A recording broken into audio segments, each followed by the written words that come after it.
What's going on, everyone? It's your boy, Evan Johnson, coming to you with another video. This time is directly for my prior enlisted personnel. This is from former HM1 who is now an Ensign, United States Navy, the world's finest Navy. This information I learned from being at OCS just because the last people I spoke to were direct commissions. And this video is for people who are going to officer candidate school in Rhode Island about the ins and outs of learning and how to become an officer. Make sure you like and subscribe to this video. Comment if you have any questions, concerns. Make sure you message me directly, and I hope this video helps. Okay, so as a prior HM1, I went to boot camp at Great Lakes, Great Mistakes, decommissioned the Corps School up there, and now went about my career, deployed 3 times, and now I am graduating from Officer Candidate School in Rhode Island. So one of the biggest things that I saw from priors coming to OCS thinking that they knew everything about the fleet. You do. You earned your stripes as a chief, as a second class, as a first class, like myself.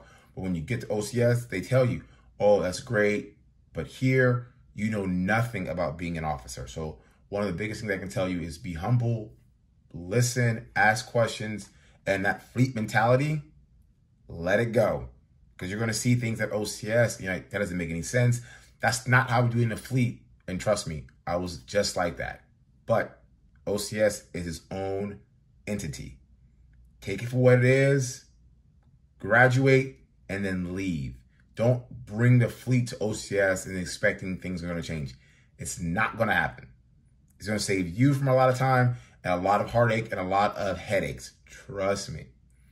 Okay, then I highly, highly recommend, I'm foot stomping, knocking on the table, make sure you are physically capable and physically fit to go to OCS. And yes, once you go to the fleet, you see the real Navy, you see how PRTs are ran, you see the standards.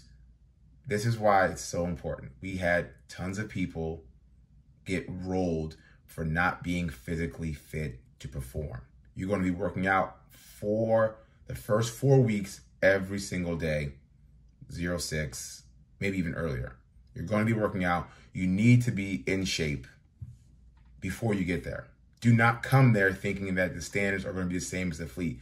They're not. Coming as an officer, the standards are higher. We set the standards in order to lead, so you have to be physically in shape. I posted a video about top 10 exercises that I recommend for calisthenics. Make sure you check that one out as well. Like and subscribe that. These are tips and tricks that I use while at OCS, and these are the exercises that I highly encourage you to do. Okay, what else? Ask for help. You're going to have tons of priors in your class. You're going to have college kids who are coming in to be candidates to apply. Ask for help in the sense of there's going to be a lot of information thrown at you really quickly. You're going to have to retain information, say it back verbatim. It's very, very important to ask for help when you need it. It is not hard if you ask for help and you get the help you need versus you're going to try to, I'll do it myself. Ask for help. Information that you're going to be tossed. They're going to tell you to do things that don't make sense. I get it. I was there. Just drink the Kool-Aid, do the job, do the task, and move on.